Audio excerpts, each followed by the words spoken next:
This hose is obviously not holding any damn thing. It ain't holding no pressure, and we're gonna leak coolant out of there. The most common issue, and I know you guys hear me say that shit. Every video, the most common, everything can't be the most common. If you would let me finish, I was about to say this dude, man, get out of here. 6.7 PowerStroke, the most common issue. And no, I don't mean the last 39 videos you've heard me say the most common issue. No, I mean literally every time I see one come in for an oil change, I'm selling one of these bad boys. This is the Coolant Overflow hose. That is 3 of them right there. The Coolant Overflow hose runs from the radiator to the degas bottle to the heater hose and then back to the EGR. I don't really know why we needed to overflow off of all that crap, but we did, right? Instead of using regular hose clamps, what we used was these Crimp Fit Clamps right here. And what you can see what happens with time is they loosen up, right? See that? See, I got 3 fittings, 4 fittings that almost come off. They don't actually come all the way off usually, but what happens is you can see that wet stuff there. They start leaking by because they're loose. They don't grab like they're supposed to.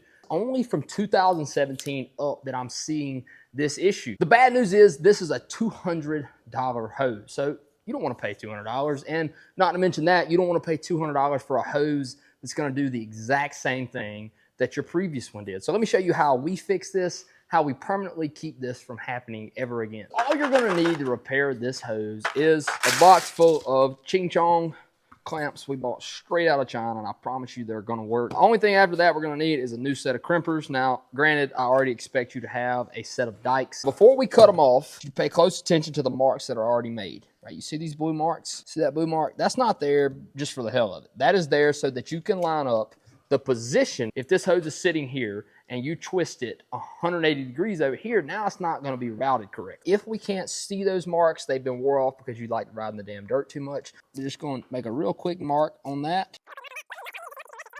This hose is obviously not holding any damn thing. It ain't holding no pressure, and we're going to leak coolant out of there. Slide that apart.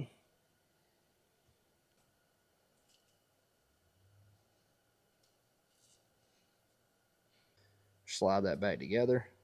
All right, boom, there's our red mark.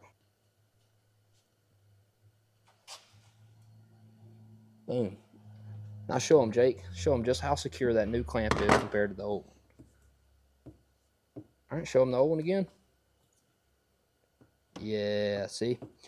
I've been doing this for over 2 years now, and I have yet to see one of our clamps back off like the Ford ones do. If you're thinking about spending the couple $100 it takes to replace that hose right there, please don't.